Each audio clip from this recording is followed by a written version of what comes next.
नमस्कार दोस्तों, आज का टॉपिक है अप्लाइड रिसर्च। अप्लाइड रिसर्च क्या है उसे आज अच्छे से जानेंगे। Applied research is a methodology use to solve a specific practical issue affecting an individual और ग्रुप। इसका मतलब होता है कि ये जो रिसर्च किस कारण से करते हैं इसे समझ लेते हैं। इसे करने का मेन उद्देश्य जो है वो किसी भी व्यक्ति या किसी ग्रुप को कोई स्पेसिफिक तकलीफ हो रही है उसको सुलझाने के लिए, ठीक है, उसको सॉल्व करने के लिए। दूसरी बात में कहा गया है this scientific method of study. देखिए, हर जो रिसर्च होता है वो साइंटिफिक मेथड में ही करना अच्छा रहता है। तो यहाँ पे भी कहा गया है कि साइंटिफिक होना चाहिए, ठीक है। तो इसीलिए हम कह सकते हैं कि जो भी चीज़ अच्छे तरीके से क्रमबद्ध तरीके से सजाया हुआ रहता है वो साइंटिफिक मेथड के अंतर्गत आता है। चाहे आप हिस्ट्री भी पढ़ रहे हो, उसे भी विज्ञान के रूप में ही हम समझ सकते हैं, ठीक है। तो this scientific method of study and research is used in, ये कहा जा रहा है कि ये कहाँ पे यूज़ होता है, कहाँ इसका व्यवहार है इस अप्लाइड रिसर्च का, वो है बिजनेस पे, मेडिसिन पे, एजुकेशन पे, ठीक है। तो ये क्यों करेंगे इससे, ताकि जैसे कि कहा गया in order to find solution, ताकि कोई भी सॉल्यूशन हम निकाल पाए। कोई मुसीबत में अगर हम हैं, चाहे वो बिजनेस में हो, कोई प्रॉब्लम चल रहा हो, या मेडिसिन में, दवाइयों में, या एजुकेशन सिस्टम में, ठीक है, तो उसका एक सॉल्यूशन निकालना ये बहुत इंपॉर्टेंट होता है। तो इससे क्या होगा, इम्प्रूव हेल्थ हो जाएगा, सॉल्व साइंटिफिक प्रॉब्लम और डेवलपमेंट न्यू टेक्नोलॉजी। तो इसके साथ साथ तो एक प्रॉब्लम तो ख़त्म होता ही है और एक साथ साथ कुछ नया भी निकल के आ जाता है। जैसे अप्लाइड का सीधा अर्थ अगर हम कहें ना, तो अप्लाइड होता है अप्लाई करना। जैसे किसी वस्तु को हम अप्लाई कर रहे हैं किसी जैसे कि आज के ज़माने में जो वैक्सीन निकला है कोरोना वायरस का, वो अप्लाई किया जा रहा है। जो शुरुआती दौर में जब इसे किया जा रहा था तब विफल हो रहे थे साइंटिस्ट, तो उसे समझने के बाद, अप्लाई करने के बाद ही तो ना साइंटिस्ट समझ पाए कि कौन सा सही दवा होगा, ठीक है, तो कौन सा वैक्सीन सही है। इसके लिए बहुत सारा अप्लाई किया था उन्होंने। मतलब जब टीका का लगाया जा रहा था ऐसे ही लोगों को, तो वो लोग खुद से आके जांच कर रहे थे कि किस तरह से ये दवाई इंसान पे काम हो रहा है। कुछ वॉलंटियर आके साइंटिस्ट के पास खुद कहते थे कि हम पर ये दवा चेक कर सकते हैं। तो हालांकि इससे नुकसान भी हो सकता है, किसी इंसान की मौत तक हो सकती है, मगर फिर भी तो करना तो पड़ता है, ठीक है। तो ऐसा किया जाता है। अगर कुछ नुकसान हुआ तो हमें पता चलता है कि हाँ ये तो गड़बड़ है। तो अप्लाइड रिसर्च बहुत इंपॉर्टेंट होता है। तो इसको और अच्छे तरीके से समझने के लिए आपको बेसिक रिसर्च और अप्लाइड रिसर्च में अंतर समझना पड़ेगा। बेसिक और अप्लाइड रिसर्च एक दूसरे के साथ इंटरलिंक्ड है। कैसे लिंक्ड है ये आपको इसी चार्ट के सहारे हम समझा देंगे। तो बेसिक रिसर्च जो होता है वो अप्लाइड नहीं है। किस प्रकार नहीं है, प्रॉब्लम अंडरस्टैंडिंग करना पड़ता है बेसिक रिसर्च में। मतलब क्या तकलीफ है इसे तो पहले जानिए, उसके बाद तो ना रिसर्च होगा, उसके बाद तो ना सॉल्यूशन निकलेगा।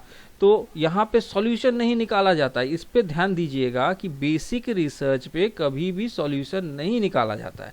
सॉल्यूशन आता है अप्लाइड रिसर्च में, ठीक है। तो यहाँ पे आप जस्ट क्वेश्चन करेंगे कि प्रॉब्लम क्या है, ठीक है। प्रॉब्लम को तो जानना जरूरी है ना, अच्छे से अगर प्रॉब्लम को नहीं समझेंगे तो नहीं होगा।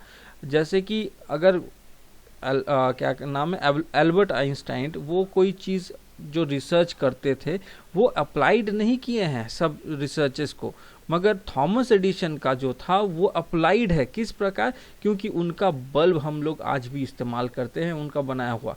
अब उस पर रिसर्च कर करके ना आज एलईडी लाइट बना है। इस बात को ध्यान में रखिएगा।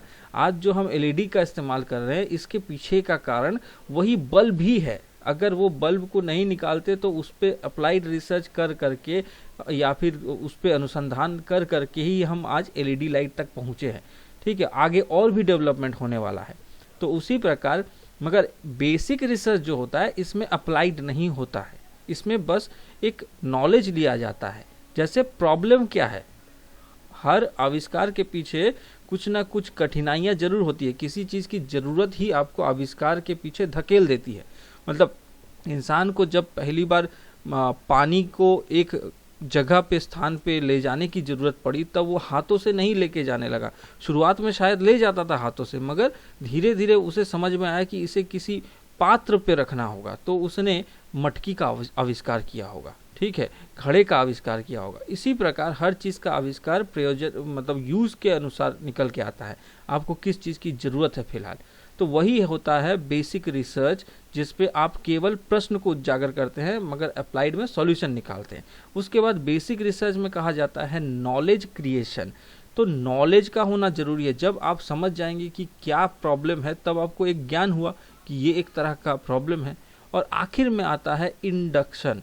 इंडक्शन का अर्थ क्या होता है, किसी को नया मतलब कोई भी नया काम आदि सिखाने की शुरुआत की प्रक्रिया को ही इंडक्शन कहते हैं। मतलब एक कॉमन चीज़ ढूंढना।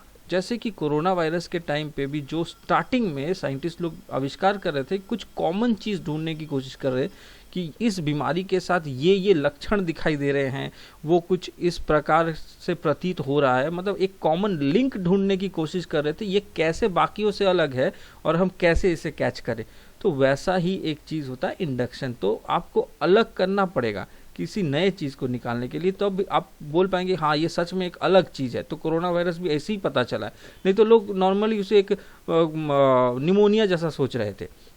तो शुरुआत में इसको बेसिक रिसर्च की बहुत ज़्यादा ज़रूरत पड़ती है। बिना बेसिक रिसर्च के अप्लाई रिसर्च करना भी मुश्किल हो सकता है, क्योंकि ये तो हम डायरेक्ट नहीं कह सकते एकदम मुश्किल हो सकता है, पॉसिबल है, मगर बेसिक रिसर्च बहुत ज़रूरी चीज़ है। उसके बाद आता है अप्लाइड रिसर्च। अब आपको तो प्रॉब्लम पता है, अब इस प्रॉब्लम का सॉल्यूशन ढूंढना है, वही है अप्लाइड रिसर्च। और साथ में कहा गया है डिडक्शन। डिडक्शन क्या होता है, इसे आपको सोचना पड़ेगा कि घटना सही चीज़ जो है उसको आपको चुनना पड़ेगा। अब सोचिए हम कोरोना वायरस लेके एग्जांपल ले लेते हैं कि बहुत सारी दवाई कंपनियों ने अपना वैक्सीन निकाला होगा। अब निकाल के वो लोग चेक कर रहे होंगे कि कौन सा सही है और कौन सा गलत। तो इसमें से हम क्या करेंगे, सही वाला चुनाव करेंगे और जो गलत होगा उसे निकाल देंगे। यही होता है डिडक्शन। यहाँ पे अप्लाइड रिसर्च में डिडक्शन का मतलब ये होता है कि सही चीज़ को छांट लेना। तो दोस्तों उम्मीद करता हूँ आप लोगों को अप्लाइड रिसर्च पूरे तरीके से समझ में आ चुका होगा, उसी के साथ साथ बेसिक रिसर्च भी। तो अगर आप लोगों को ये वीडियो पसंद आया हो तो कृपया करके हमारे चैनल को सब्सक्राइब और बेल नोटिफिकेशन को ज़रूर दबाइएगा, वो जो घंटी वाला रहता है।